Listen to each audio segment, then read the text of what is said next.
If you think you might have sleep apnea, the good news is that it can be diagnosed and treated. Today, 3 clear steps to fix it for good. Step 1 is a sleep test. It measures your breathing, oxygen levels, and sleep patterns through the night. Some people qualify for a home sleep test with a compact sensor kit. The data helps doctors confirm whether sleep apnea is present and how severe it is. You'll see results like an apnea-hypopnea index and oxygen drop patterns. From there, your provider recommends the right treatment, often starting with CPAP. Let's make CPAP simple. It helps you breathe freely while you sleep.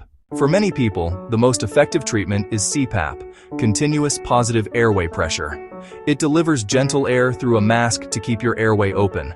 That prevents breathing pauses and lets you reach deep, restorative sleep. Success comes from a good mask fit, correct pressure, and humidification. Many devices auto-adjust pressure and track comfort and leak in an app. Modern units are very quiet, so you and your partner sleep easier. Dry nose or mouth? Heated humidification usually fixes it. Try a ramp feature to begin at lower pressure and fall asleep comfortably. If straps bother your skin, adjust the fit and consider cushion covers. If CPAP isn't for you, ask about oral appliances or positional therapy. Lifestyle changes help treatment work even better. Weight loss, even modest, can reduce symptoms.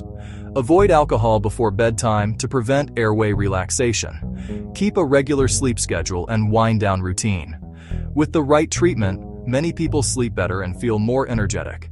Mornings feel clearer, days feel easier, focus improves, mood lifts, and snoring often fades.